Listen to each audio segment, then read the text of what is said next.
coming to you from the ancestral, unceded, and occupied territory of the Choctaw, the Homa, and the Chitimacha people, along with the Alabama, the Coshada, the Tunica, Biloxi, and the Atacama Eshak. The land on which I stand is known as Bulbancha. It is a linguistically Choctaw word that means the place of many tongues.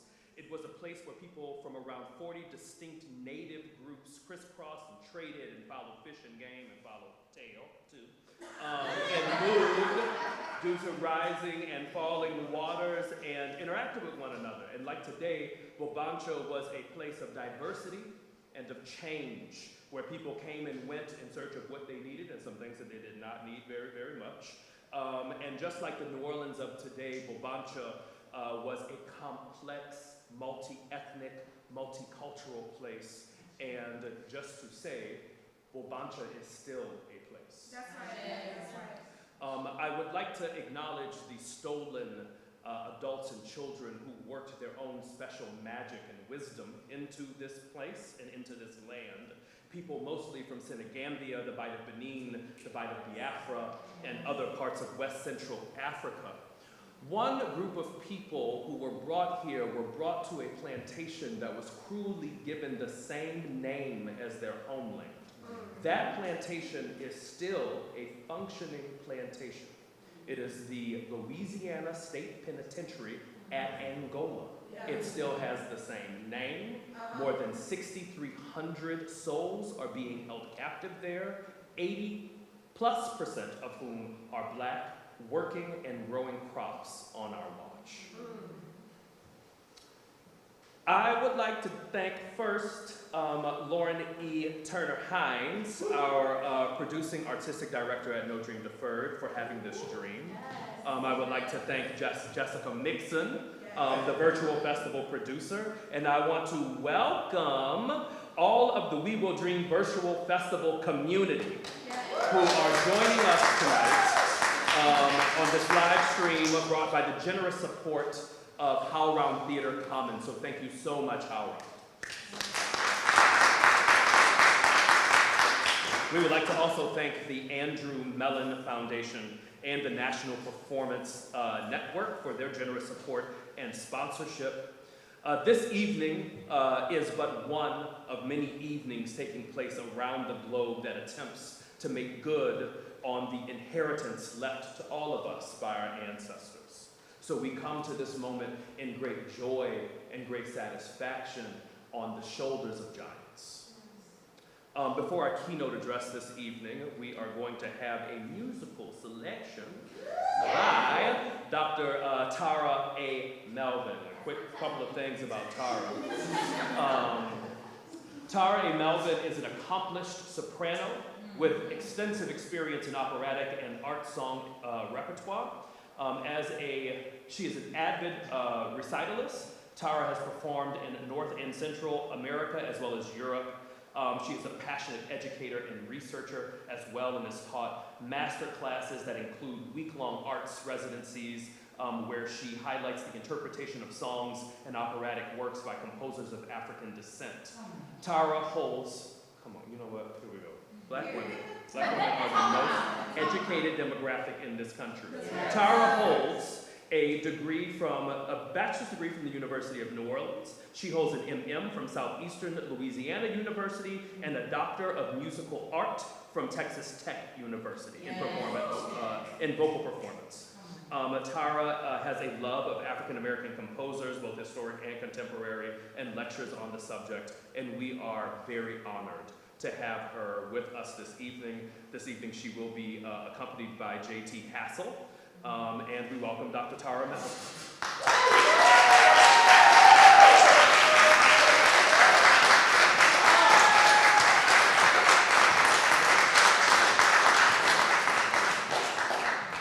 Thank y'all so much. Can you hear me? Yes. All right, so as we get started, I know the theme is inheritance, and I don't want to take up too much of your time. But I wanted to tell y'all a little bit about what we will be performing today and why I picked these songs. So the first is called Lisette, ma chère amie, and it is actually these are traditional songs, but this one was written down and arranged by a woman named Camille Nickerson, who is a native New Orleanian. She was born in 1888, and she took it upon herself to try to save Black culture and our musical heritage, and not have it all be boxed up into jazz, which I love, but we brought opera here. Yes. When Saint-Domingue fell, Black people brought out their instruments because they were forced to learn, and without us, there would be no opera in the northern part of the US because we were trained to play, and we said, you need us to play more than you need us to pick anything. So I wanted to definitely, because I think that goes with the theme, talk about that. And the second piece, and the song is a man telling his girlfriend she has been sold away from their plantation somewhere on River Road. And so he's telling her to not trust the men in New Orleans because she's very beautiful and they're on cocaine. And you don't trust them because they're rats, and don't forget me. So that is, okay, exactly. And the second piece, and I encourage all of y'all, if you haven't seen the movie Chevalier, to go see it. The second piece is by Joseph Boulogne, Chevalier de Saint George, who was born in 1739. His mother was an enslaved woman. His father was her master. And Joseph was sent to France to be educated, and his father told him he had to be excellent in everything. Doesn't that sound familiar? And so he was the #1 fencer, he was the #1 violinist, he was the #1 conductor, he was the #1 composer. He also was a war hero who was known to lead an all-Black battalion that won a major battle without ever fighting. And he influenced classical music at the time. It is brilliant and amazing, and I could go on all day, but what I will say is this. We don't know his name, even though people got on ships, including Thomas Jefferson, to come see this person by the age of 16. We do not know his name because Napoleon Bonaparte took it upon himself to try to excise him from history and burn the manuscripts that there were, because people did not believe that, in Napoleon's words, if people thought of him as great and recognized his accomplishments, he was trying to rally people back to hold slaves again because things were waning. And so he could not have this man be an example of how excellent Black people actually were. So that is, and of course that is a love triangle because it's opera, so you know, never a happy ending. So those are the two songs that we'll be performing. I hope you enjoy them.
Come and bask at the sacred sight of you. Sight like location, sight like view, like vision, or all the best writers guide us to it, to the oneness of it, the braveness and hope that is attached to it. This isn't just the telling of stories. This is the caress of hand before the inevitable letting go. Oh, every good guide knows the art of it, of both the caress and the release. And every good story shows it, while still bearing witness to it, both the caress and the release. So you, both guide and witness, may your eyes always see the wonder of you, the wonder of your work so steeped in the legacy and liberation of the future of us. May your heart always know the essence of true community love and care. May your feet walk in the way of your destiny, and may the compass of joy accompany you there. May your hands continue to write rituals of lasting reflections, each word a murmur to myself, myself like my neighbor like me like you, like truth, like purpose, like a good story, like an ancestor's kiss, like faith and evidence, like hieroglyphs.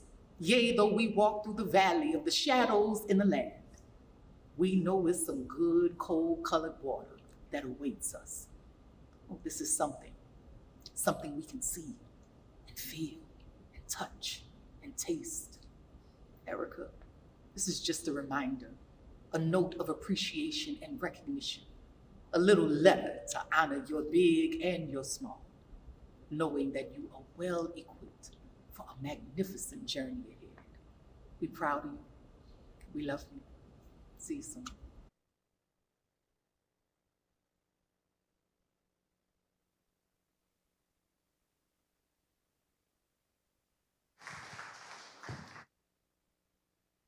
How do I follow Sonny? But Ericka Dickerson-Despenza is a Black, queer, feminist, poet, playwright, and cultural memory worker from Chicago, Illinois, but is also a 8th generation New Orleans on her daddy's side.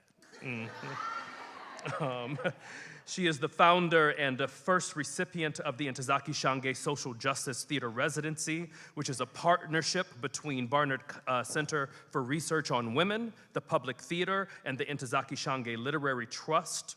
Her awards include the Susan Smith Blackburn Prize finalists, Lawrence Hatcher Foundation Award, Thom Thomas Award, Lilly Award, Barney and Bernice Stavis Award, Grist 50s Fixer, and the Princess Grace Playwriting Award.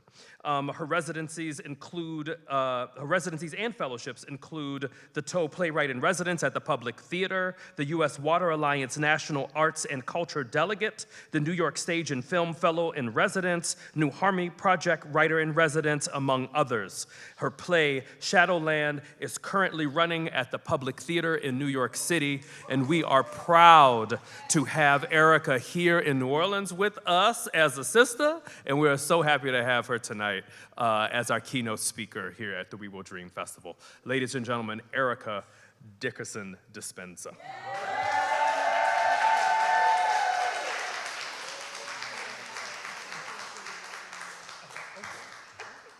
First of all, whoever contacted my big sis, Sunny, thank you, because now I'm all teary-eyed. Can I get will I get that video? Thank you. Okay, thank you. I mean, how do I follow Sunny? That is the question. Much gratitude to Lauren Turner Hines and the entire No Dream Deferred family for the opportunity to stand before you, to commune with you after being away from home for months in New York, opening my show Shadowland at the Public. Today is the birthday of Black radicals El Haj Malik El Shabazz and Lorraine Hansberry. Born 5 years apart and stolen from us within the first 2 months of 1965. So I believe it is divinely and ancestrally aligned that I have the privilege to share my address with you on this day, titled A Usable Past, What We Owe the Pleasure of Ancestral Inheritance. I am more imagination than blood, prayed into, prayed over, conjured on an embattled bridge between clay and cloth, Ramalika and Hotep. Ella Baker was a grassroots organizer, teacher, executive secretary for the Southern Christian Leadership Conference, and organizer of the founding conference of the Student Nonviolent Coordinating Committee. When meeting and organizing with new comrades, she was known to ask, now, who are your people? And this was not an elitist inquiry, but an invitation to share how one's kinship through blood, culture, and chosen community, one's ecosystem of care. It was also a question that asks where one fits in the continuum of the Black radical tradition of struggle. None of us are self-made. I am the culmination of my ancestors' brilliance, fortitude, rage, eroticism, fugitivity, creativity, and wisdom. So I will share the Louisiana arm of my own sacred genealogy to tell you who my people are, because that feels like the most appropriate start. One of my fourth great-grandmothers, Jemima West Anderson, was born in St. Helena Parish in 1798 and married Abraham Anderson and continued that line in Rankin County, Mississippi thereafter. My other fourth great-grandparents, Mary Love Ford and Miles Ford, made their way from Georgia to Alabama to the 8th Ward of Claiborne Parish by 1860. One set of my third great-grandparents, Ellen Ford Wilson and Emmanuel Wilson of Claiborne Parish, were designated mulatto, then black, then mulatto again on U.S. censuses.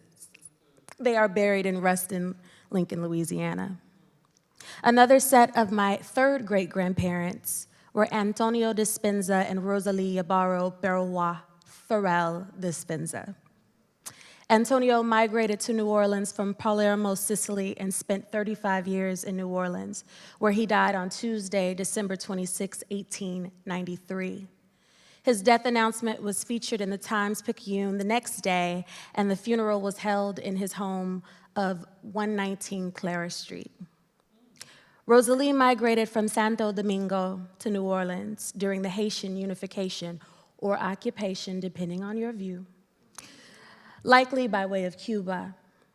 My great-granduncle, Frank Peter Farrell, who spent more than 25 years as the chairman of the Times-Picayune Christmas Gift Fund for Black children, was the son of Rosalie's first marriage. My great-grandparents were Susie Louise Wilson Despenza and Anthony Victor Despenza Jr., Rosalie's son, and they were both born and buried in New Orleans. My other second great-grandparents, Catherine Singleton Lampkins and Roscoe William Lampkins, were New Orleans entrepreneurs and store owners buried in Vernon, Louisiana. My great-grandparents were Juanita Julia Lampkins Despenza and William Salvador Despenza Sr. After William took a job as a pickle works laborer, Juanita, a mother of 12, a golden womb, just 12 kids, who'd relocated from New Orleans to Chicago, was one of the first women in America to receive child support across state lines. Her story and photograph are documented in the April 30th, 1953 edition of Jet magazine. She was a horse-betting woman who taught her grandchildren how to play pity-pat, and when they would lose, take their money and send them to the store for her snacks. She was a woman who, when overwhelmed with all her children, left and ventured off on her own for about a year or so, leaving her eldest children, one of which was my grandfather, in charge. This is a woman who returned and resumed her responsibilities without guilt of her need to take a break and be with herself.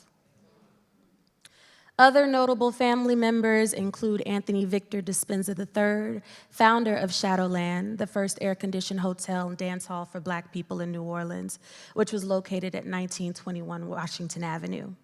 Ruth Despenza Hayes, my first cousin twice removed, who was part of New Orleans' first sit-in at Woolworth's at 10:35 a.m. on September 9, 1960, and subsequently wrote an article about it in The Correlator.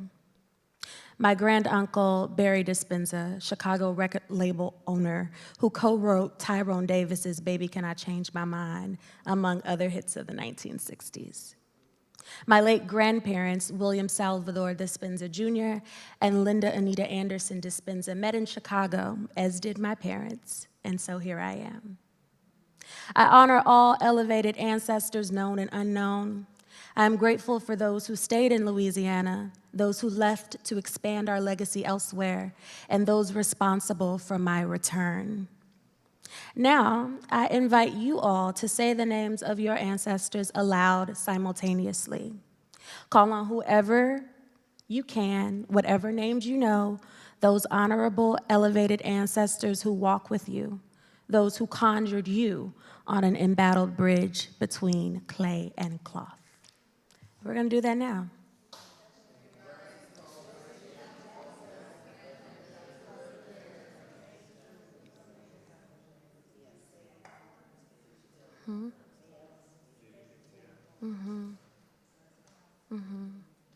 Ashe.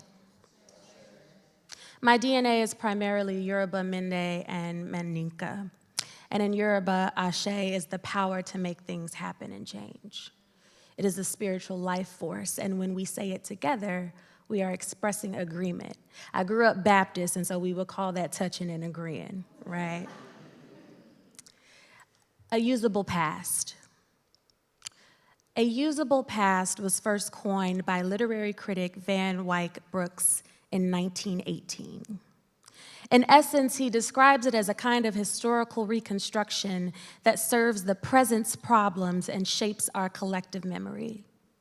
Brooks even argues that such a past can be created. Now, it is important to note that Brooks was a wealthy white male who made no reference to Black writers, let alone Black people, in his 1918 essay on creating a usable past.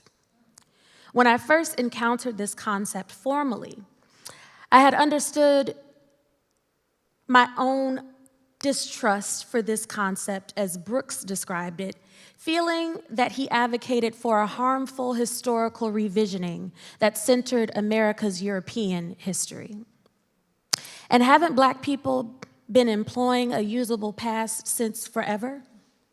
What is the job of the Wolof griots if not to take on the sacred duty of rendering history, ethics, and religion through the oral tradition for their people's present-day wellness and wholeness? What are the patakis of Lukumi, or the oracle of Ifa, or Black American folktales but the summoning of a usable past? What were the snatches of cloth, sex, seeds, and what the captors thought were trifling keepsakes our ancestors brought across the Atlantic, if not examples of material history that reminded their descendants of our true home? What then is the Black conjuring of a past unknown firsthand in this life? It is borrowing and stealing in good measure, as Tracy Rose Payton writes, throwing all our before-heres in a pot and making them available to the whole of we. She who can't remember her daddy may borrow the memory of mine. Tell me about your ma. The one who would tell me about your ma, one of us would say. What she sang to you at night, how she braided your hair, what kind of dress did she make you for church, what kind of sweet did she give you when you couldn't be soothed by nothing else. It is what Saidiya Hartman calls critical fabulation, the rearranging of historical and archival research combined with speculations of what might have been, to imagine what cannot be verified, a realm of experience which is situated between two zones of death, social and corporal, and to reckon with the precarious lives which are visible only in the moment of their disappearance. So what do we owe the pleasure of ancestral inheritance? I do not use the word pleasure to suggest that all our ancestral portions are pleasurable. Surely we all carry the wounds of ancestral trauma inflicted in pre-colonial wars, during colonialism, from the coffle, the slave pen, in the hold, in the wake, on the ocean floor, in the cane field, in the master bedroom of the big house, the live lynching oak tree, the marches, sit-ins, and freedom rides, the state-sanctioned murder, the state-sanctioned flood, that disappeared beloved. But we are not a tragic people, though tragic things happen to us. Thus, it is imperative to remember our inheritance is more than these unspeakable things that must be spoken. For these are usable pasts too. Yet the gifts of our lineages are in our land, our rhythm, our song, prayers and spells, our imagination, these bodies and all their glorious distinctiveness. These gifts are in our cooking, our storytelling, our laughter, that talent you got but can't explain, the tongue and how language lands on it. It's in our knowing, our seeing, and the way we have with herbs and healing.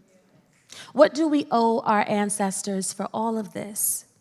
I offer these 5 things: long memory, written record, wholeness, creative ingenuity, and time.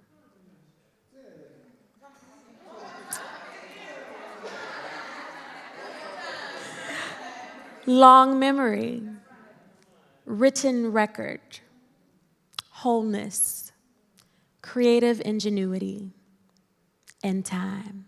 This is the part in the Baptist church where they say, break it down, Pastor, break it down. So that's what I'm gonna do, right? That's my Black Baptist church. I don't know, maybe, I don't know what y'all do in Mass. I got mad Catholic ancestors, but they're teaching me along the way, but I'm Baptist. Long memory. Why some people be mad at me sometimes. They ask me to remember, but they want me to remember their memories, and I keep on remembering mine. Lucille Clifton. Sometimes I forget the texture of my own refusal. Some days I wake up tasting the magic of it. Ra Malika and Hotep. As a writer, I aspire to become a delicate sculptor of everyday horrors. This was originally the French moniker of Midavo Warwick Fuller, a 20th century Black woman artist specializing in sculpture. I am reminded by Edwidge Dandicat that one of the ways ancient Egyptian sculptors were described was as one who keeps things alive. Long memory is about keeping things alive. Creations informed by a knowing that reaches its hand back in time before time remembered, through what I call bone memory and blood memory. These are, as Zora Neale Hurston said, memories within that came out of the material that went to make me. We do not remember to repeat every past act. That would be unbearable and foolish. Rather, we remember and recall to guard against forgetting, from fading from our collective consciousness and therefore repeating the same atrocities we've already endured in another time. When we practice long memory, we tell our ancestors, "You are not too far from me to consider, learn from, heal with, and call forth. You are relevant to my being even now, especially now." To remember is a political act. It is a weapon we can wield as oppressors deny our realities and possibilities. How are you practicing long memory? What are you committed to remembering? I'm practicing long memory through dramatic work through the lens of a recovery project. It is an experiment in recovering horrific cultural memories and infusing them with spiritual and socio-political usefulness. I'm interested in what Christina Sharp describes as seeing and imagining responses to the terror visited on Black life and the ways we inhabit it, are inhabited by it, and refuse it. I am interested in the ways we live in and despite that terror. In many ways, I write toward the afterlife of terror, which I believe is shame. Black women's shame, Black girls' shame. I situate my play Hieroglyph in the imaginative afterlife of the Girl X case to underscore how shame invisibilizes Black women and girls to the point of erasing our names even when we survive a terror like rape. My protagonist, Davis, revisions her sexual assault through painting. She contextualizes her woundedness and deviates from acceptable artistic expressions of Black girlhood by employing grotesque imagery. Instead of uttering an inarticulable shame, she sculpts it. In my play Colored Water, Marion, a local General Motors employee, comes to the edge of her shame after realizing her complicity in the terrors visited upon her family amid the Flint water crisis. My play Shadowland examines Ruth's shame of contested desire and how the terror of Hurricane Katrina and the state-sanctioned flood thereafter belatedly redirects her desires. In each of these apocalyptic worlds, it is not the terror of the event themselves that is the greatest horror. It is living in the shame of surviving or not surviving, of being totally undone by shame and active participants in the undoing of others. Written record. Black people were the only people in the United States ever explicitly forbidden to become literate. Reverend Dr. Katie Geneva Cannon. In 2011, Nikki Finney won the National Book Award for Poetry for her book, Head Off and Split. She ended her speech remembering Reverend Dr. Cannon's uttering the words in that quote. It was the first time I'd heard that fact of our literary history in the West articulated so plainly, with the raw clarity that only Reverend Dr. Cannon could do, putting something you know into such sharp focus that it feels new all over again. At that time, I was a student at the University of Wisconsin-Madison, and I centered my application to the School of Education's English Secondary Ed program around that quote. Even some 12 years later, it bubbles with the charge to keep that we have. Write it down. I'm often asked how I'd feel if my dramatic work was not produced. My answer is the same each time. My primary goal is for my work to be published and studied. Literature lasts. The technologies we use today will be outdated in the future. Just as VHS tapes, Walkmans, pagers, rotary phones, and dial-up internet of the past are no longer used. When these forms of technology fail us and become inaccessible, paper will still be there. As Tony K. Bombara said, paper is patient. When we choose to be writers, we choose to be prophets who sound the alarm from the edge of the old world. We say yes to conjuring the shape and texture of a new world. We commit to a kind of literary archaeology of our people, stitching flesh on the bones, finding the wonder and wisdom in the wound. This work is archival work. What will you leave behind? What clearing are you making for your descendants? Will they be able to access it? Where can they look for you? Write it down.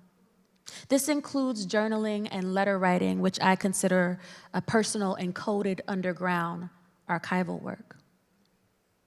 Wholeness. Are you sure, sweetheart, that you want to be well? Just so you're sure, sweetheart, and ready to be healed, because wholeness is no trifling matter. A lot of weight when you're well. Tony K. Bambara, The Salt Eaters. Caring for myself is not self-indulgence.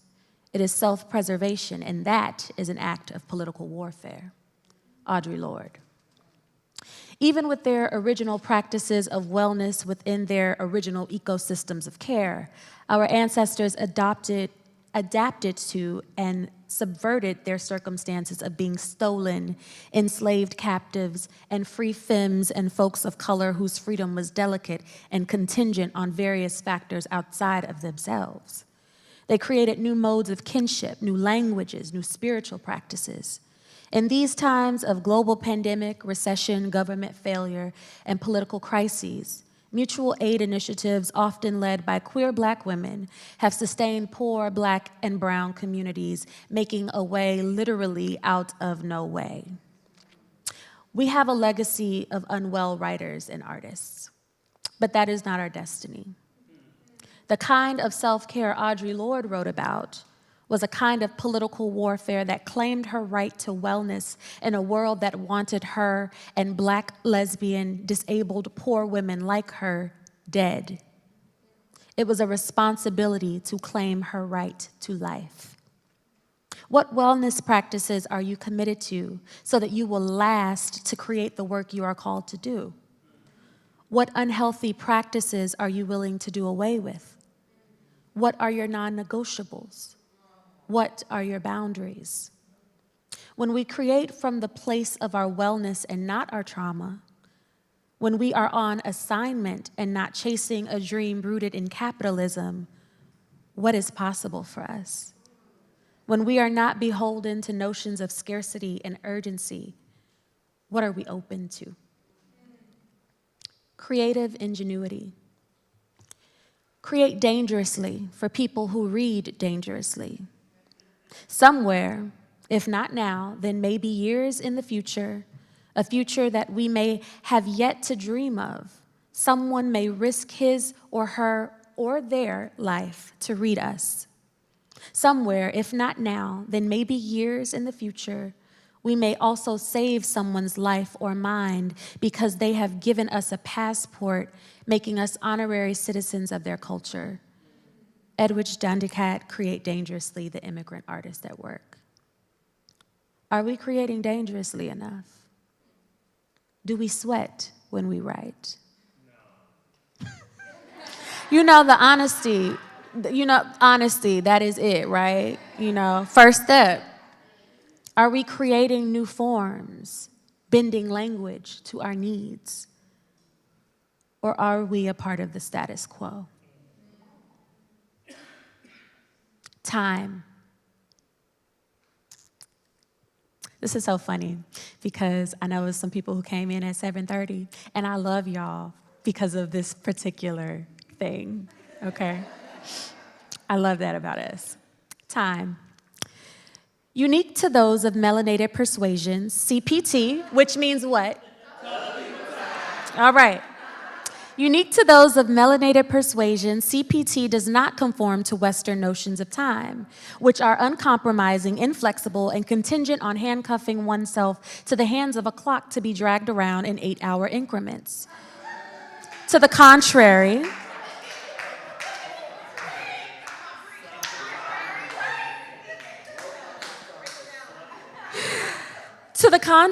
CPT is a dynamic network of minute slippages, a series of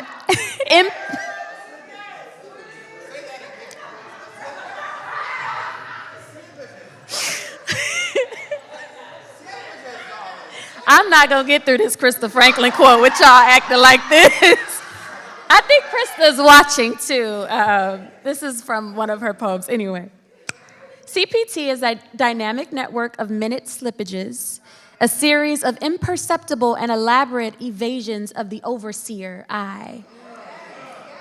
Schedule yourself to death, tyranny of the white man's clock.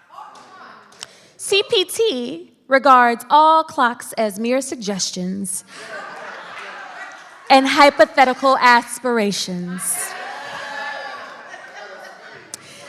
Indicative of those melanated individuals with a proclivity towards fugitivity, contrarianism, curiosity, counterproductivity, procrastination, laissez-faire, and small traces of don't give a fucktivity. CPT, with its unstable and unpredictable nature, destabilizes concrete factors that would support early detection. Krista Franklin, Colored People's Time.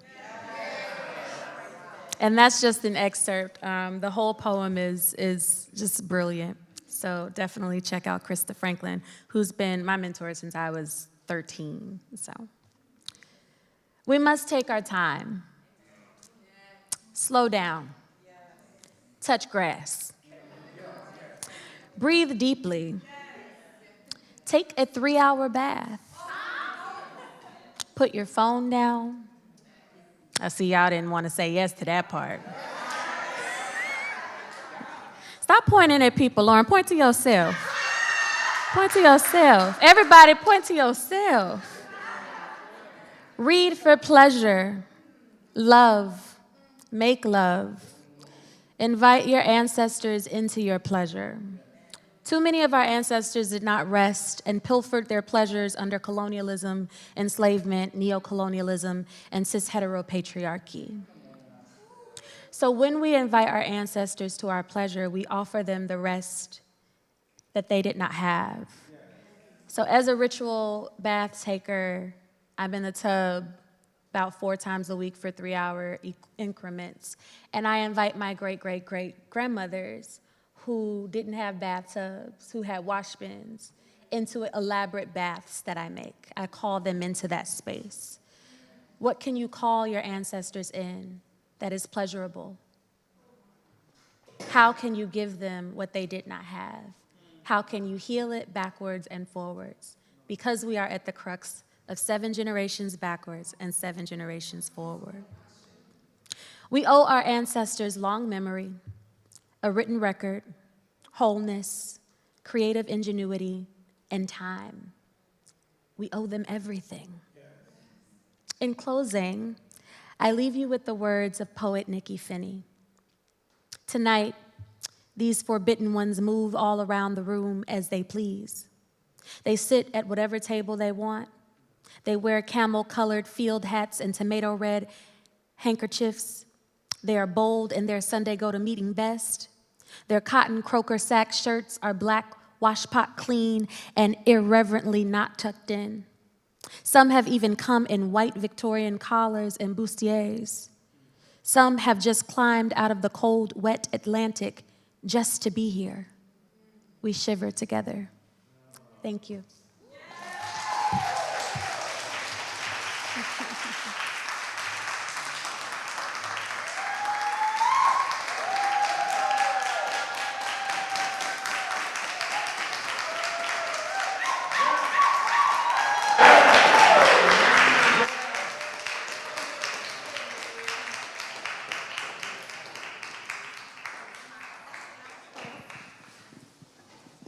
Am I on? No.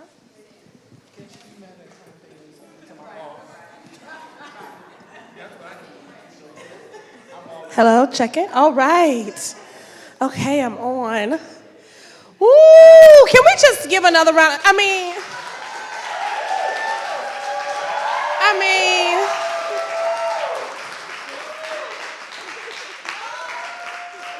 wow.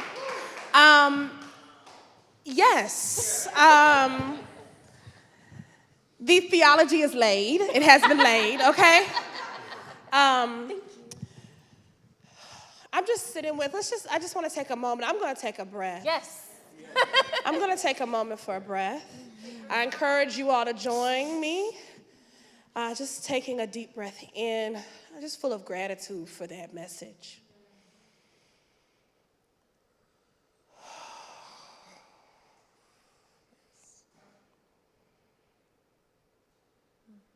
in those last few moments, the thought of healing it forward. We always talk about healing forward, but we don't talk about healing backward, right? And in calling in our ancestors to pleasure moments as part of that healing. What does it look like? You know, I know we have young people here, but I think it's important that they hear this too. And I'm gonna make it as clean as possible. But for women in femmes, you know, I don't know how you just be like, you know, I'm the auntie that be just saying the shit out loud. I'm like, I don't know who babies this is. I don't want nobody mad. But for Black women, femmes, and non-binary people particularly, you know, we think about our ancestors and even some of our elders and ourselves who have experienced sexual violence. What does it look like as you orgasm, as you are in your pleasure deeply, as you're reclaiming that, to also reclaim that for the ancestors who were raped, the ancestors who were, you know, sterilized forcibly, when you are having these children, to take joy in that. And so there are a lot of different kinds of pleasure that we can invite our ancestors into. I think when we hear, we're like, what does that mean? But I think it is appropriate to invite them in to all of the ways that we experience joy and pleasure. And also, not just our ancestors and our future descendants, but our grandmamas who's still here and our parents, right? Like, what does it look like to heal it with them here? You know? So I've like awakened a lot of things in my mother just through my example of how I live my life. And I'm grateful for that because I see her getting free now. You know, and we have that opportunity as well. So it is past, present, future, which for me is an Afro-Surrealist experience, and that is who we are. That is how we move. The past is not past, right? The past is not past. And we are on transatlantic time. So that is a circle. That's right. You know. Yes, and so for our streaming audience, my name is Lauren Turner Hines.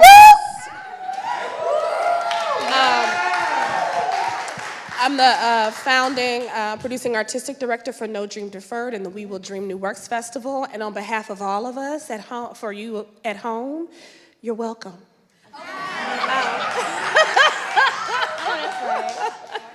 So we're going to start off this Q&A, and we won't be too long because I want to make sure that folks in the audience who have questions, comments, have adequate time to ask them. I hate those Q&As where they only leave like 2 minutes. I know, like, can we get a half a question, please? Half a question? We're not going to do that this time. So I only have a few things, and I want to start with this. It's very intentional. I'm trying to be more intentional about really, really asking this. So for you, Ericka, how are you doing these days? How are you doing these days? I'm trying to give me a second to check in with myself. So I need a bath. Like, I need to sit in some water and commune and pull some cards and talk to my people. Because I got back to New Orleans, I got back home 2 days ago. And so I've been consistently on. My show in New York, we flood a stage every night.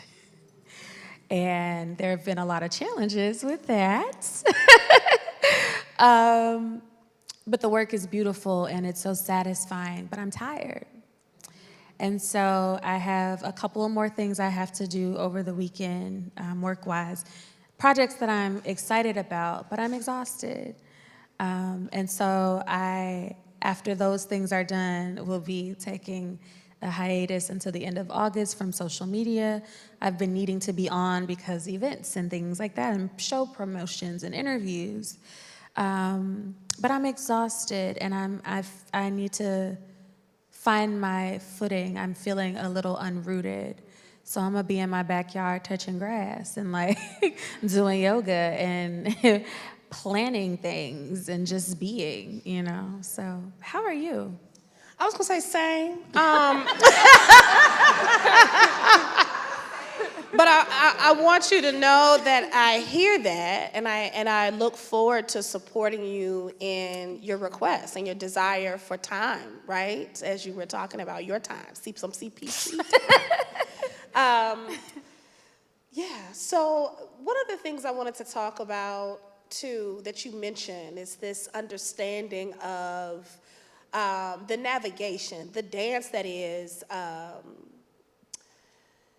Black trauma, right? And navigating through. And I think we're in a time right now where there's so much conversation amongst audiences and writers and artists around where is the line between delving into Black trauma and exploring what it means to lift up and affirm this concept of Black joy.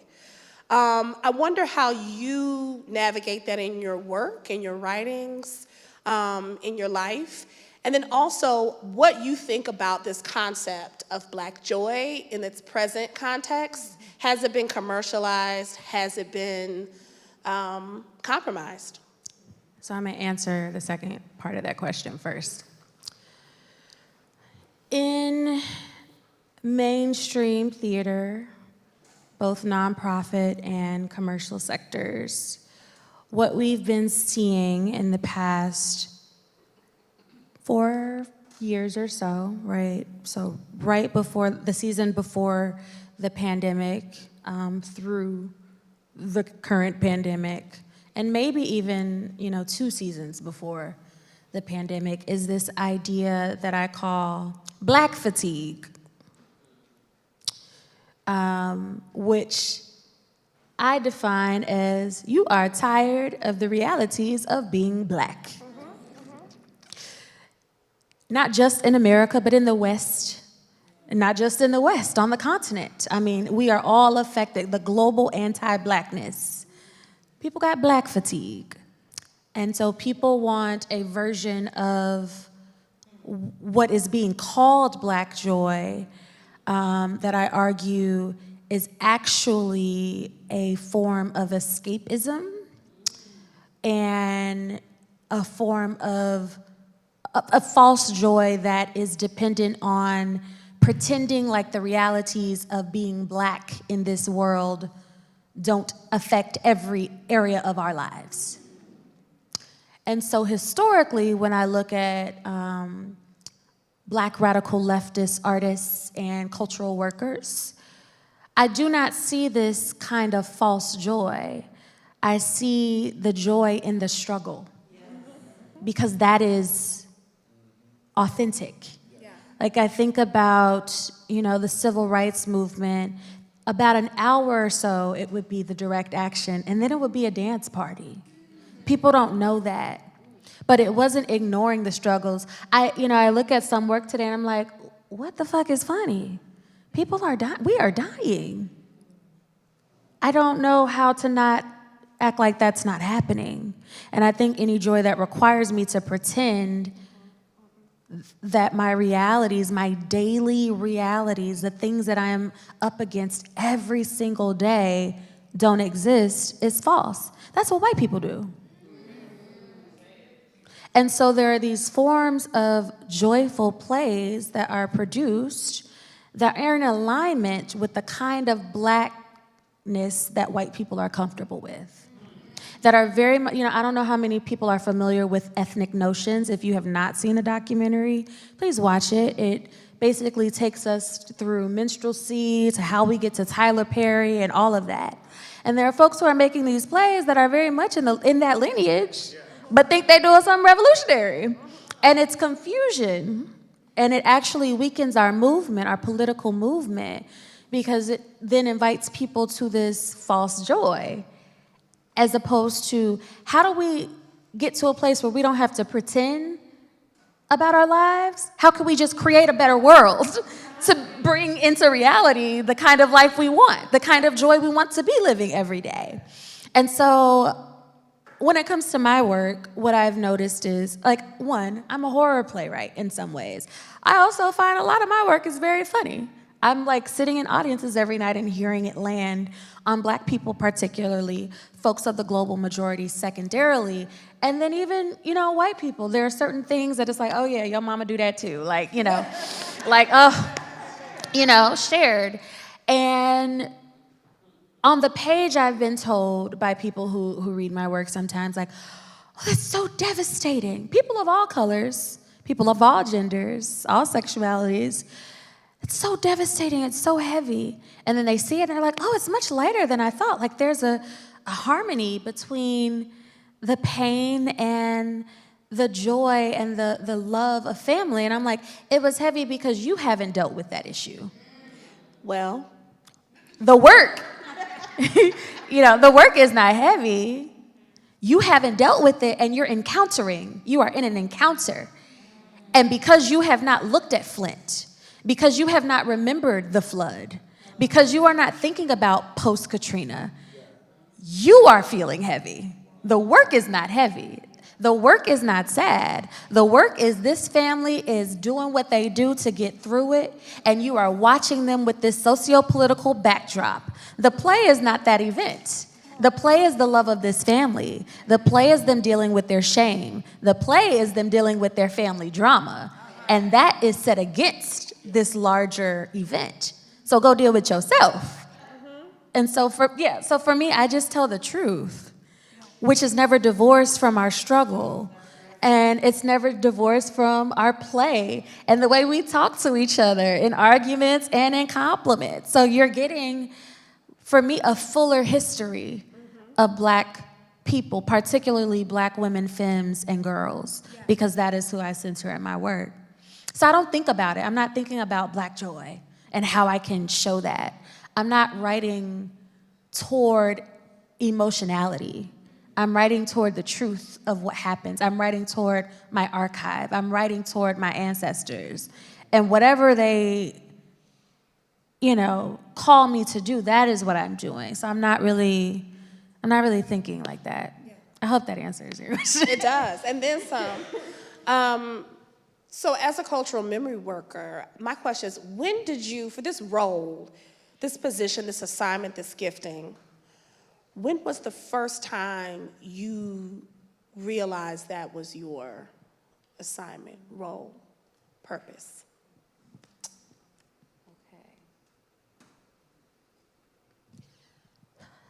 Okay.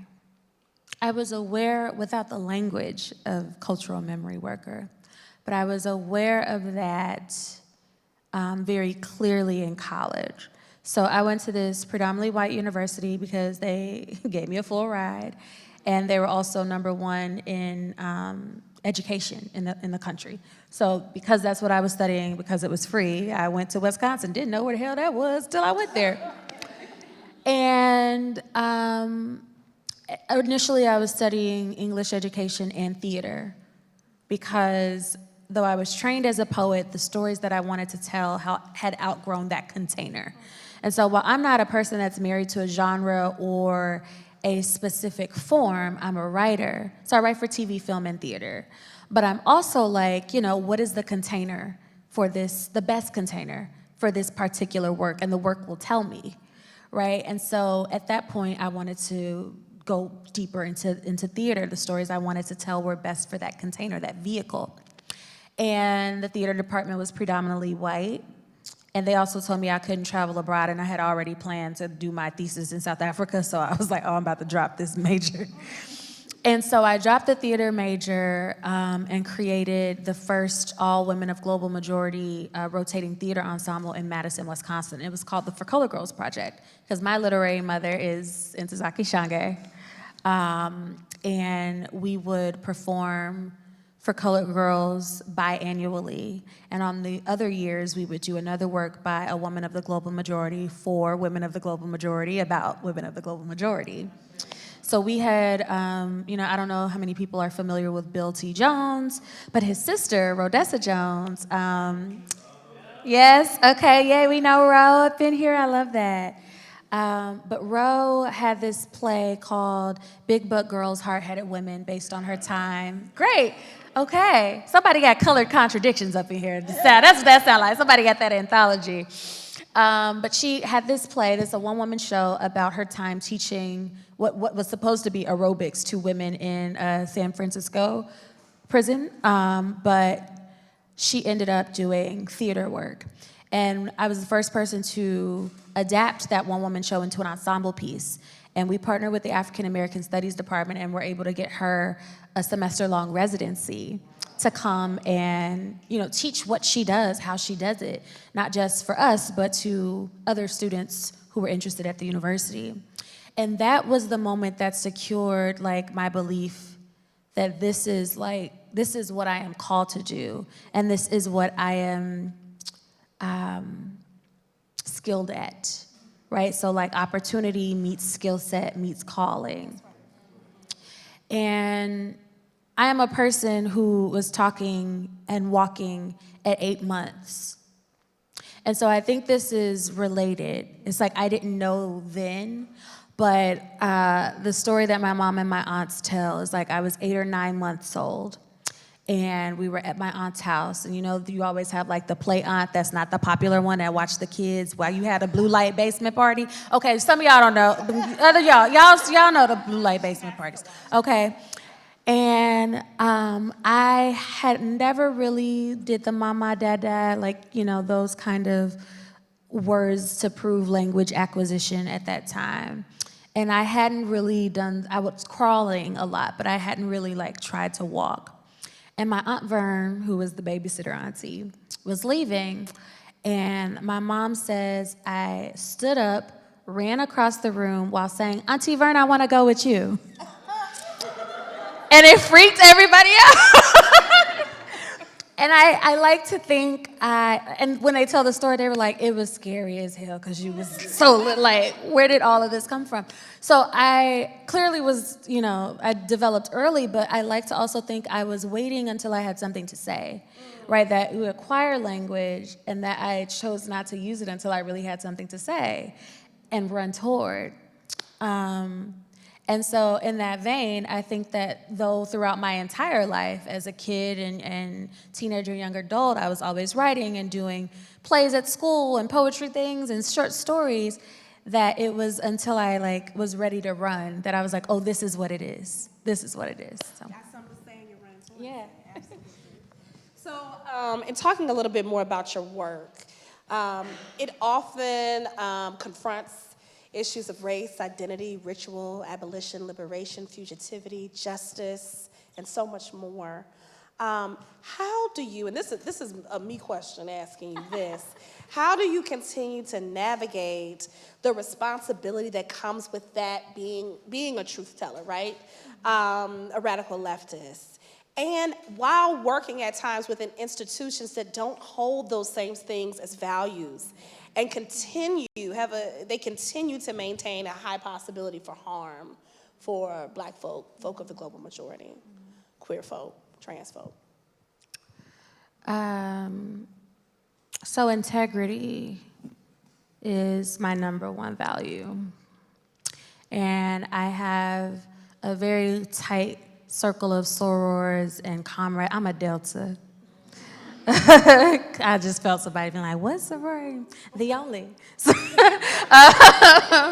But I have a tight circle of comrades who I am accountable to.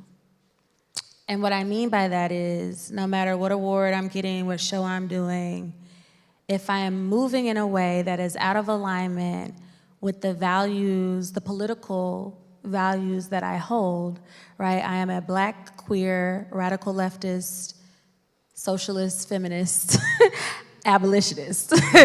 And if I am moving in a way that is out of alignment with that, and that is not actually stretching who I am trying to be, they will tap me on my shoulder and be like, that's real nice that you got this thing, but here is the whole. And here is the reading, and let's have a conversation about this thing that you did or said or this view that you hold. And I feel safe with them. So it's not you're a terrible person and you don't know anything and now you're totally the antithesis of what you say you are. But it is, I love you and I see where your growth edge is and I want to walk through that with you. And I want that for everyone. So I would say that as it pertains to institutions. So I don't believe in institutions. I don't, but I work predominantly in New York and LA, New York for theater. And I tell these white people all the time, like, you know, when it's time to burn this down, I'm first in line. But I'm going to take all your money and redistribute it to black people in the meantime. So, like, I have these real conversations with white artistic directors. Like, this is how I speak to them. Like, it's just like, and they knew who I was from the beginning, so I didn't, like, pretend I was something else to get in and then show who I really was. I was like this from jump. It was like, so if you say yes, please understand this is what you're getting, and I'm not going to stop being who I am and how I am now that I make your institution look good with the work that I do, because now I make it look like you actually do your mission statement, and I'm aware of that. I'm aware of that. So it is, in part, knowing your worth, right? And knowing what you do for institutions, no matter what color, black or white, because we got some black institutions that's still transphobic, still homophobic, right, that are not safe spaces for all black people, right? And so we have to deal with that too. So it's not even this like colored versus non-colored thing that the mainstream tries to make it. It's like, no, where am I safe? And so the places that I work, I have found some degree of safety. For me, that is, you get out of my way, you give me the money, and I get to do what I want. And so I work at the public a lot for that reason, because I'm able to, 98% of the time, get what I want and do what I want with very little resistance. And I don't, no means you need me to ask in a different way. So I don't. Oh, did it go out? I'll switch. So I don't. They all went out?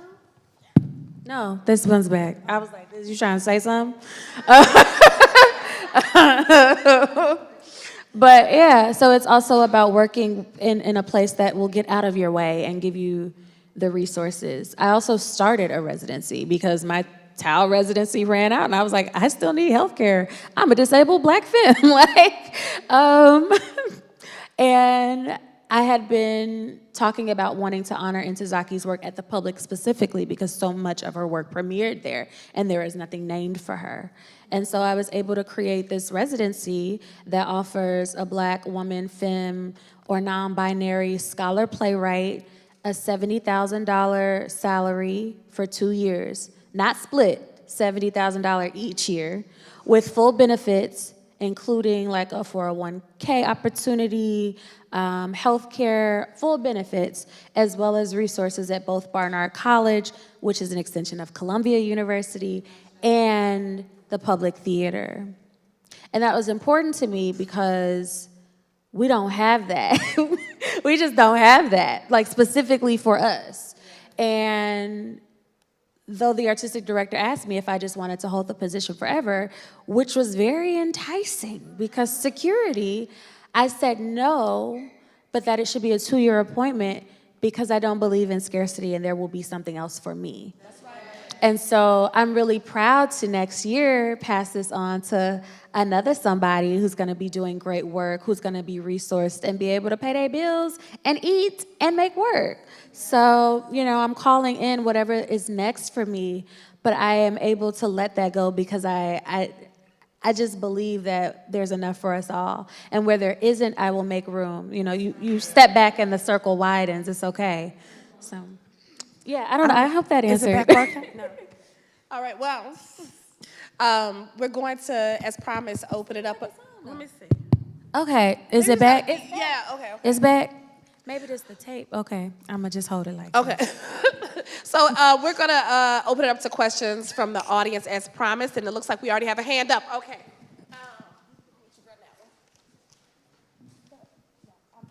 Thank you so much. It was wonderful to hear you speak. Thank you for including us and speaking to us. Very inspired tonight about just the way you see things. I want to ask about Auntie Vern. Praise him, huh? Praise the Lord. I want to ask about Auntie Vern because, you know, not to put too much symbolism on it, but you said earlier you understood something, but you didn't have a language for it at the time. Mm-hmm. So in a similar manner, looking back on those first steps and those first words, how has that shaped your relationship with Auntie Vern? And is she a part of why you walked and talked when you did? And is she still like a close person to you? That's such a nice question. Oh man.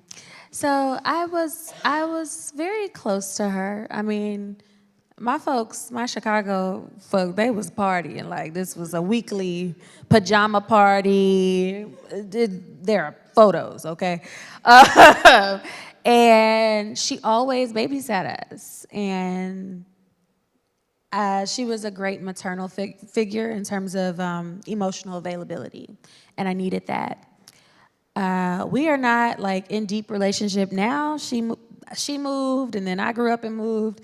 But this was like, 0 to 3, 4, 5. And then, people grow up, have their own kids, and we all moved. But I do think because she was emotionally available and physically present, so present, right? That her even going to the store or wherever she was going, like, I don't even know where she was going. I just knew she was about to go, and I was like, nah. Was like my wanting to be around that. And so I think it did help, as I've gone to therapy and worked out, parental challenges and healed those relationships. I think I can say all of the other mothers in my life and the aunties in my life, real and, through chosen kin, were opportunities to heal things that I was missing in my formative relationships with my parents, but also showed me how other mothering and auntying worked, that like we need that ecosystem of care, that they have a different kind of access than parents can have and offer a different kind of intimacy than, single parents who are working and, only seeing maybe one side of the relationship, are able to do. And so I think that did inform my desire to make spaces for Black women and femmes and non-binary people and to be an other mother. I mean, it's partially why I became a classroom teacher before I allowed myself to be a full-time artist, because I just saw like the impact that so many other mothers had on me and wanting to be in the continuum.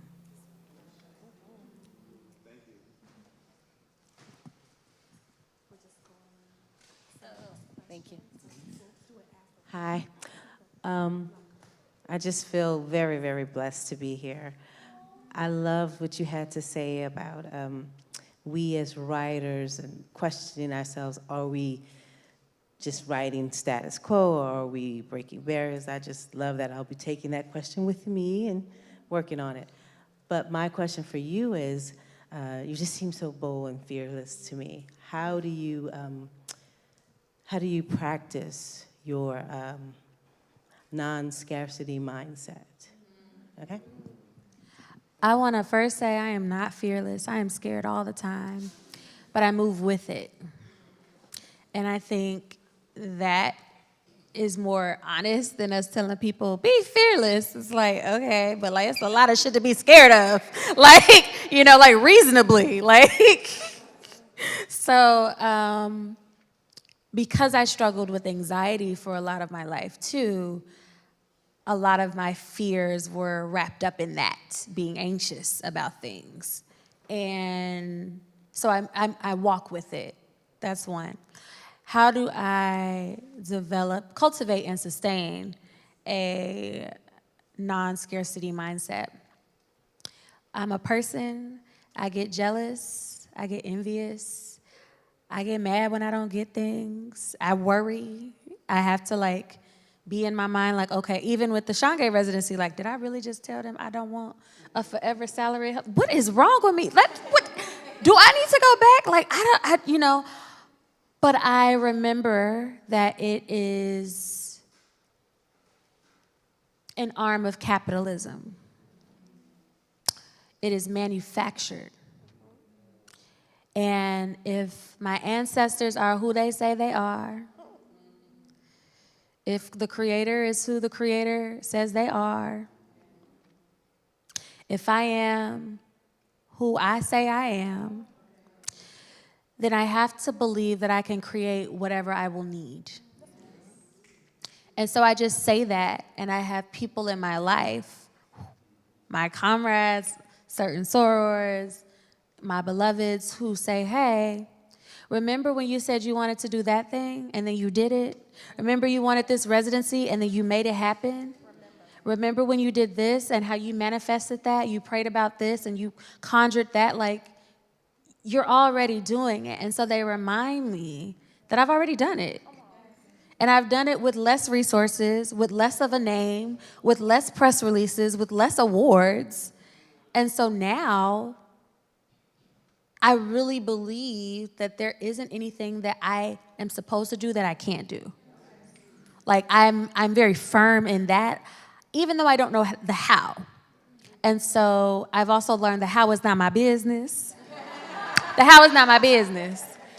The what is my business. And the why is my business. But the how is not my business. So I bring that to my altar. I bring that to my boveda. I bring that, to my oil lamp. I bring that to my prayer life. I bring that to the water, right? And I give my offerings and I make the requests. And I'm also being like, okay, y'all said, and y'all gave this to me, so that means you got to figure it out. What y'all need from me so you can do it, do the work. And, one of the things I love about the ancestors, and I know we got other questions, so I'm going to wrap it up. But one of the things I love about the ancestors is how willing they are, especially those who maybe weren't as honorable in life, but then want to rectify that. Like my second great grandfather, Anthony Victor Despenza, in New Orleans, he worked with horses, and he came up in one of my hoodoo readings. So while I was raised Baptist, I'm an Ifa practitioner, and I'm a conjure woman. And he came up in this reading, and I thought it was just going to be a bunch of women and femmes in my frame. And there was all these men, and I was like, what? Because, I don't even have a picture of this man. I know his name. I know what he did. I know the lineage, right? But I was like, I really know him like that. And she saw him on a horse, and he was like, he had all these things to say about how he wanted to help me.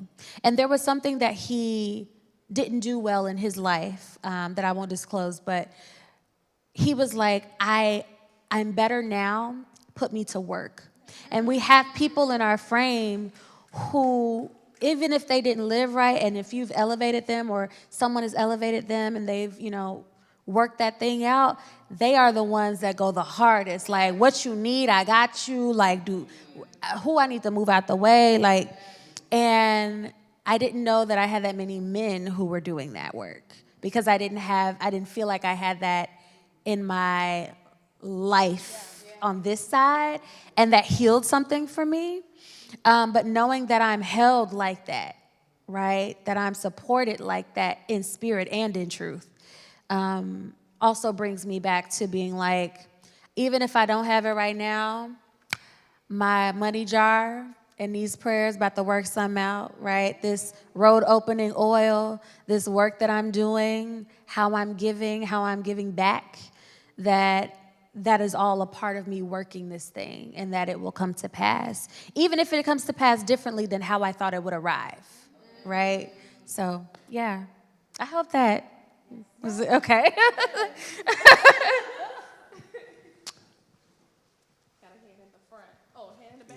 I'm back here with you.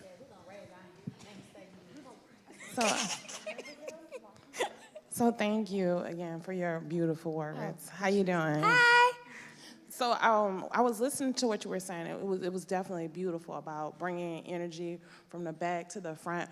But I guess my question is, because I come across this myself sometimes, people who are, I want to say, who have lost their history of doing things, especially when it comes to energy work or whatever you want to call it, energy work, ancestor work. They will be like, well, I want to call my ancestors forward. And I'm like, and I always say, research your ancestors, because there's places in this city where you can feel the rage and pain coming through the concrete,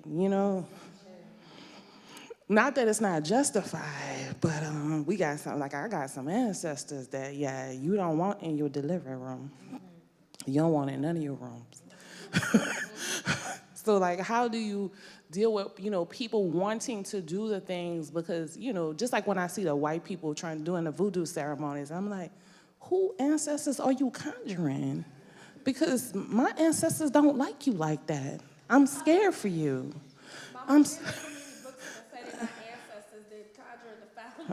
Maybe so, because I'm scared for them. Like, these people ain't all sweet. But how do you talk? Because sometimes I'm like, okay, let me shut up and keep my mouth shut, but then sometimes I'm like, oh, you don't want to do that, sweetie.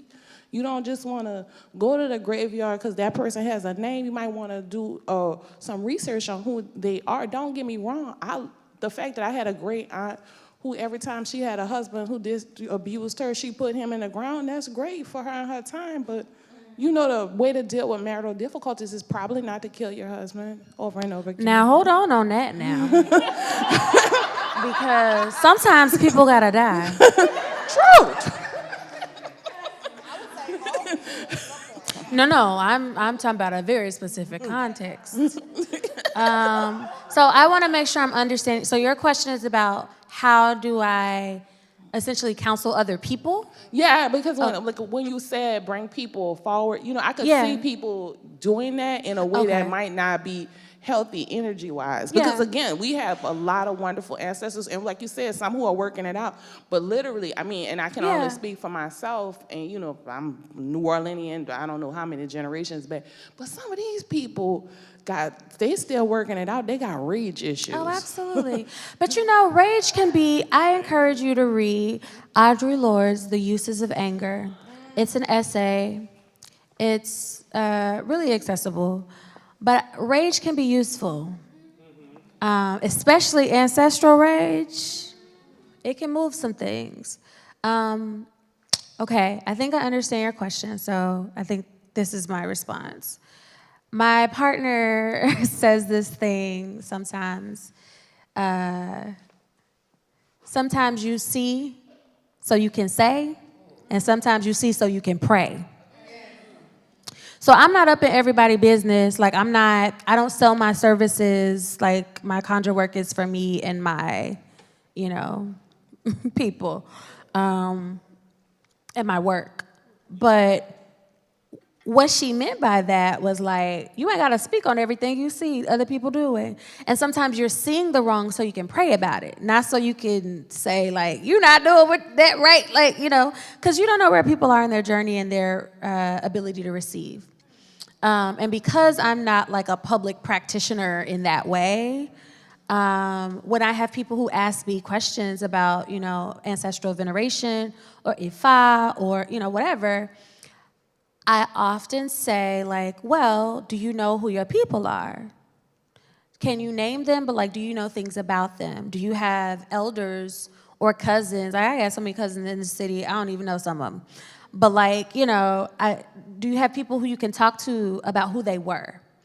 And when the answer is yes, I, advise that they do that. And if the answer is no, then it's doing some more research. And if it's something kind of in between, I often say, well, maybe you should do an elevation practice.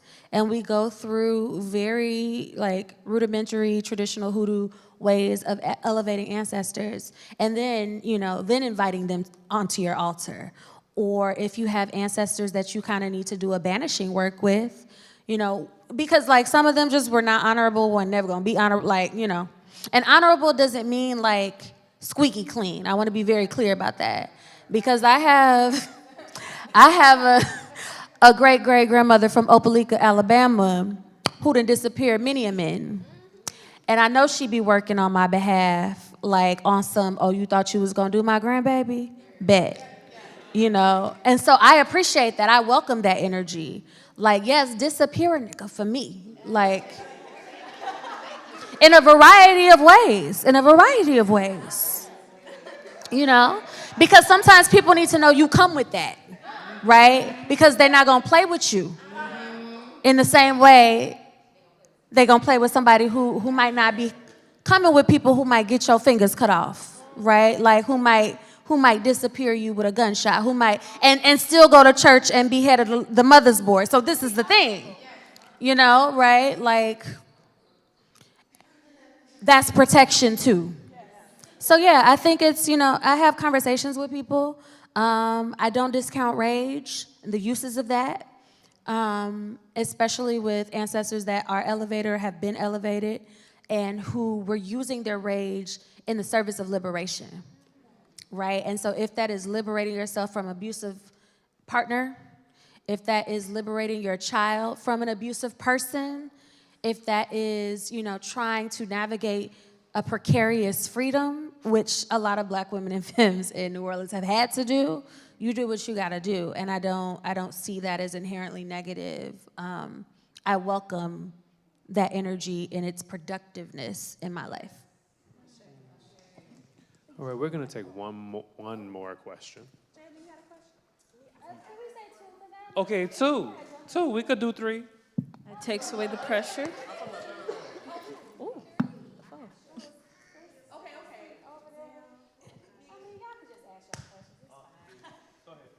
Okay. So that kind of answered my other question. My next question, I guess, is like, so as a writer, as a creator, as an artist, how do you kind of like go about your journey of creation, and how do you combat those moments of like being in the stuck places, being in those places where you feel like this work is really hard to sit with? Like maybe you're writing about trauma and it's hard to just kind of get through. How do you sit with that and kind of just get through it? So this is a process question. I want to say I don't ever approach my work like I'm writing about trauma. So I don't necessarily have, leave them babies alone, Lord. Leave them babies alone. Let them be. Let them be. This is a multi-generational moment. Yes. They here. We're gonna get to your question. We're gonna get to your questions, I promise, okay? We're gonna save you for last, but you're gonna still get to ask in this venue, because I know that's what you want to do, okay? So you ain't gotta raise your hand no more, because I know you got a question, and we're gonna close with you, because y'all want to ask in front of everybody, and I respect that. So I love it. I live for this. This is great. As far as stuck, I like to reframe that as like needing a reroute. So in terms of process, usually I see in my mind the beginning and end of a play first. That lets me know that it's a play. I have like different signals that let me know what the container of a work is gonna be. And then I have the title. And then I have character names. I don't know who these people are, but I know their names. And I do a lot of wall mapping. So in my office, in my home here, you'll see Post-its and pictures. It just looks like a lot of things on the wall. And I kind of take 1.5 to 2 years to simply do dramaturgy. Often I don't write an actual scene until a year later, a year after the concept of the play. Because I am my first dramaturg and I write people in place. There are playwrights who write idea, who write theory, inserted into a person, and there are playwrights who write people and playwrights who write place. And I do people in place. So I'm really tied to land and like understanding where the characters are before I know who they are, because the place shapes them. Right? And they shape the place. And then because I'm writing about things like water crises and water infrastructure, I have to learn everything about infrastructure. I have to learn everything about the public works, how water works, how lead piping works, like things that I would have never been looking up before. I am now an expert on, right? Levees and all of these things. So I spent 1 year to 1.5 years doing that, and then I write the first scene. I am a person who writes in order. I usually outline my scenes, like what is the event of that scene. And then I write the first terrible draft of it and workshop it. When I find myself needing a reroute or find myself forcing the writing, I need to take a bath. I need to touch grass. I need to read poetry. I need to go to a museum. I need to do something that has nothing to do with the form that I'm writing in. Which is my practice anyway, to like, I probably read plays the least. Like, I'm reading Black feminist theory, I'm going to museums, I'm looking at what Tina Campt is talking about with listening to images, and I'm like reading Joy James, and I'm looking at what poets are doing and what visual artists are doing, because my work is transdisciplinary in that way. So yeah. So one more question before the babies. Go ahead with them two, because they just did two and then the babies. Okay, two more, then the babies. Voila. You gotta stop putting your hand up and down, you gotta choose. Hello, I'm the one that arrived at 7:30. I love that for you. Take your time. All right, thank you. But I came almost directly from the airport, so I'm visiting from Seattle. And I came for this, for We Will Dream. Yeah. So, thank you. You guys have made the best first hour in New Orleans awesome. So I feel like I'm getting to know the place. So I'm a part of the Latinx Theater Commons. So that's why I'm here. And I guess my question, Rose, I'm Rose. Lauren, hi. Nice to meet you over there. So my question, or it's maybe not that specific, but you talked about your containers and in your practice, and I'm really interested. I also refer to the vessel, the container, when I write.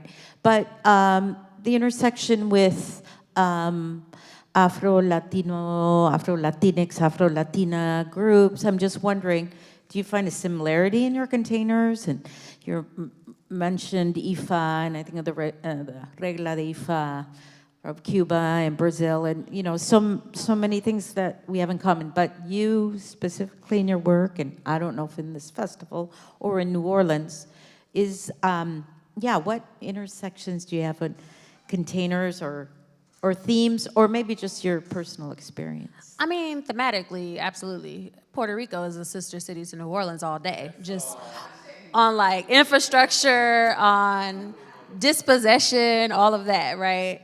I will say I am growing in solidarity, but like, I didn't know there were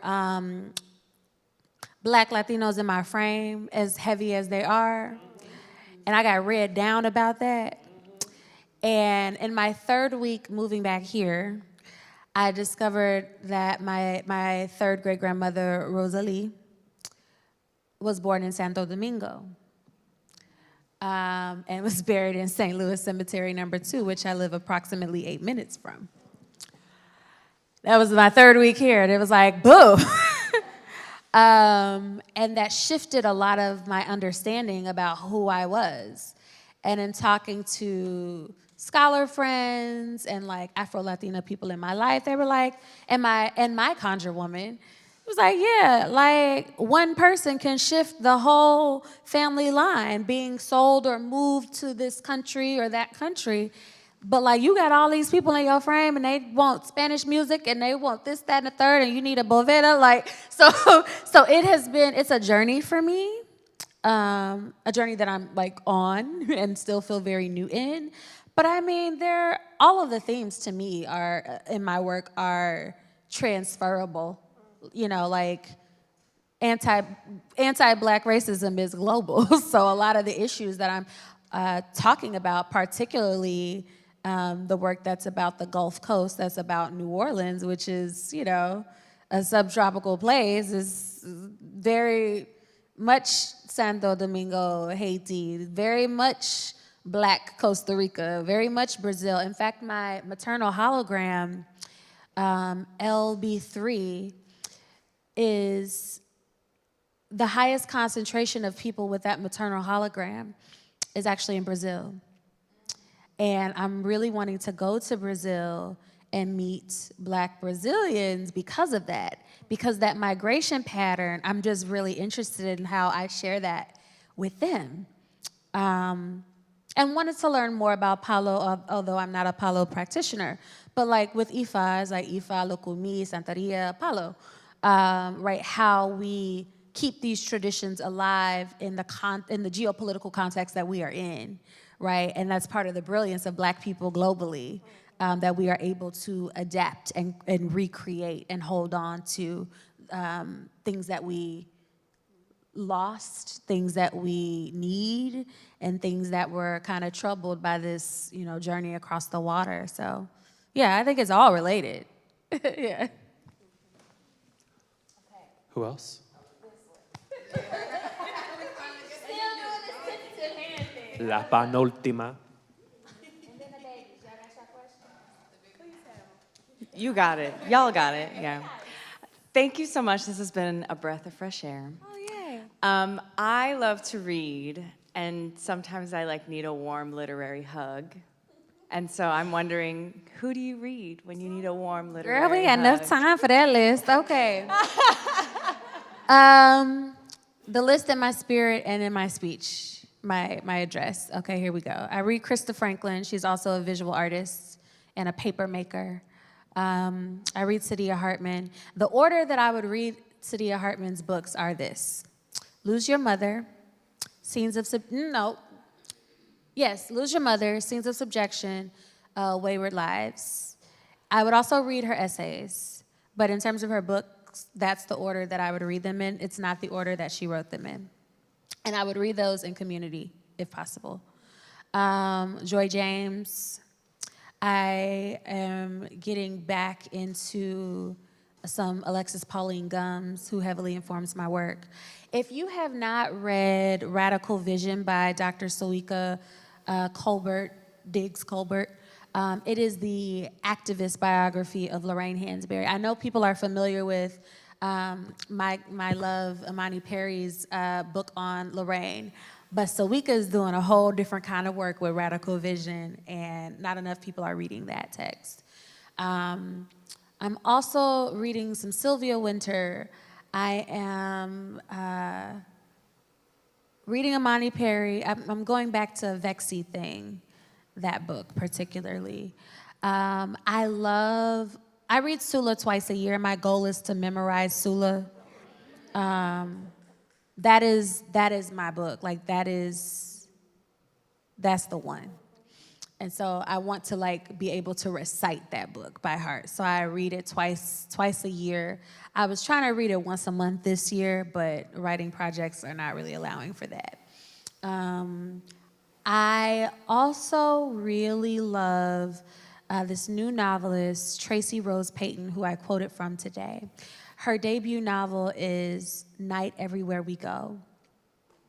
And it's the most beautiful novel about these Black women who are avoiding these unwanted pregnancies on this Texas plantation. And it's a lot of root work.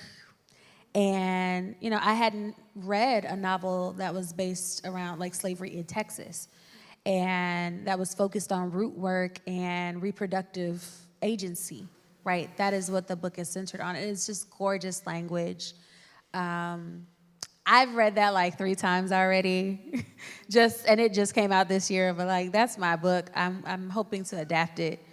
So off the top, off the cuff, that is that. Always reading June Jordan.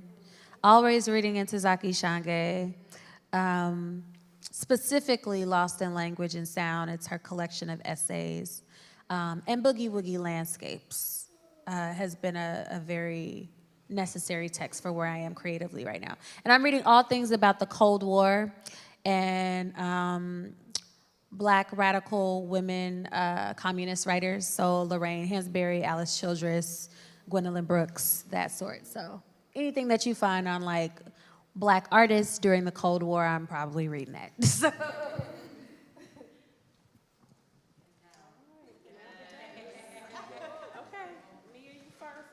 What you got Don't to talk. say? I don't like this. Don't be coming for them like this.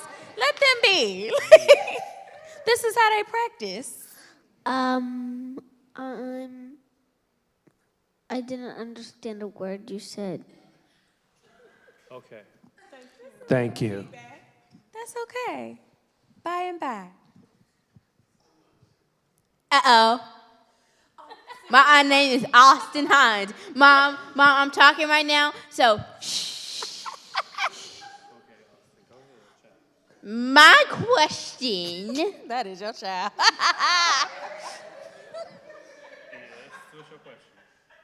Is.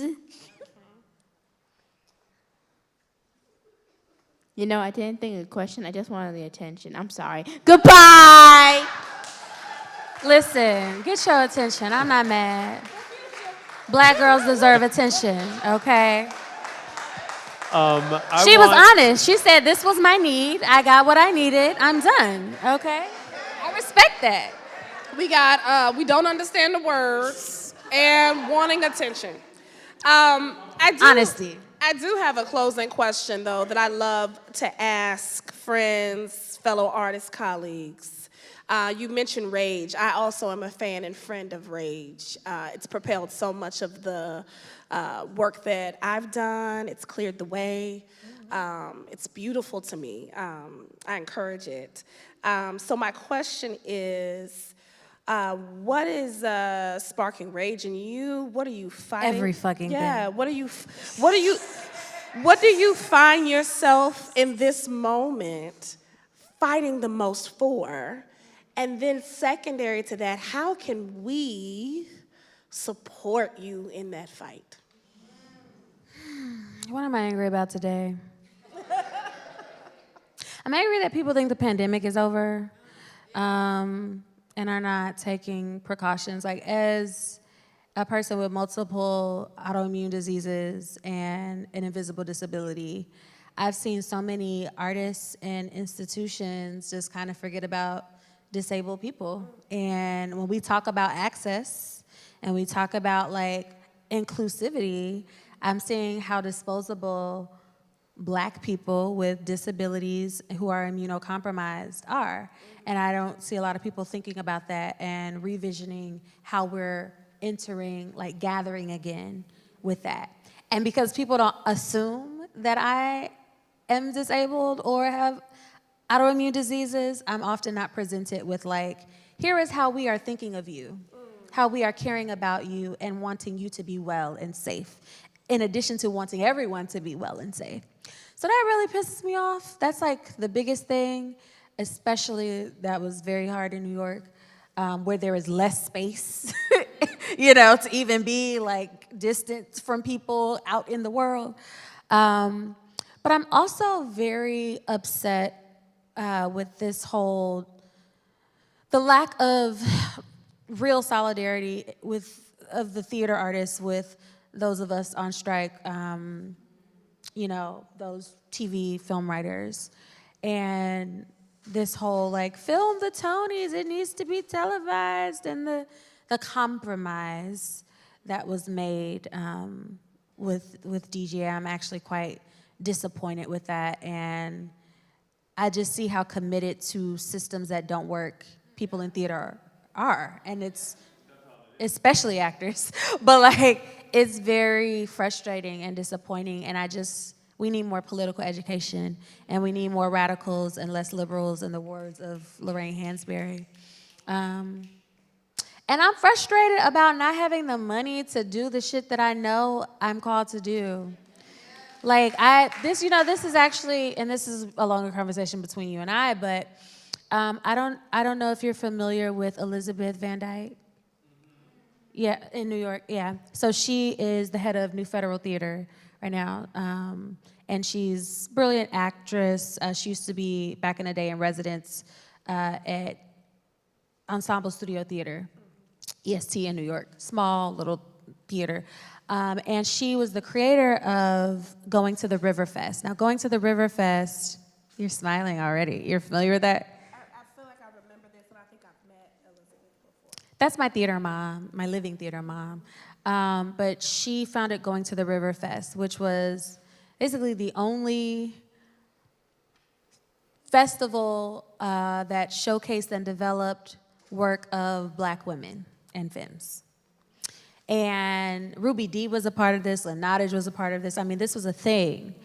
And then she created River Crosses River because the theater that was hosting it was pressuring her, like, what about women who are not Black? And so she did River Crosses River, because we can't have nothing.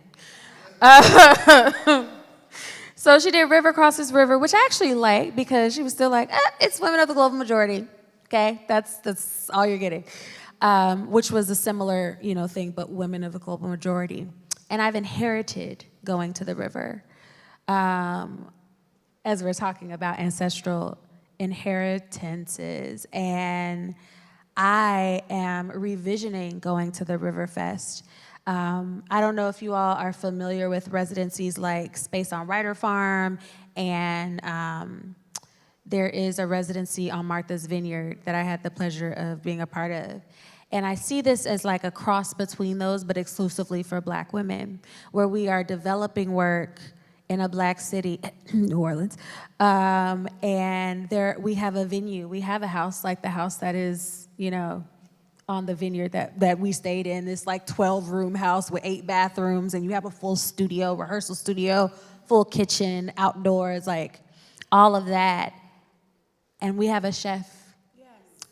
And black women, femmes, and non-binary people who are writers are coming here and are engaging with writers who are here, who are also a part of going to the River Fest. And we actually go to the river and do our ritual work at the Mississippi, which we know is the most important river for those of us on this side of the diaspora. And so I was pitching a lot of my vision to Elizabeth as she was just crying. I was like, it's yours. And so we're in the process of her just passing down documents and different things. And of course she will be on the board, but that is the thing that I'm like, what are people who feel guilty about their slavery money who want to, like, you know, give it away? Exactly. Or a building, an old church even. I could renovate anything, like, you know.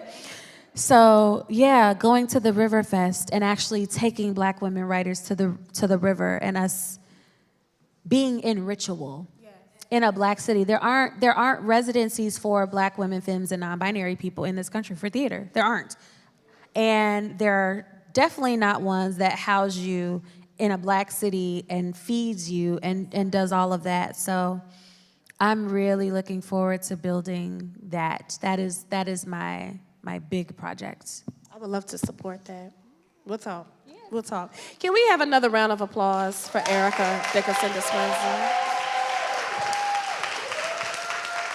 And a round of applause for everyone in attendance tonight. Thank you so much. Don't forget, we are still rolling, folks. The We Will Dream New Works Festival doesn't end until June 17th, and on June 19th, we have our Juneteenth Gala celebrating the end of the festival. Somebody might be honored at that. I don't know. Somebody sitting beside me. But we...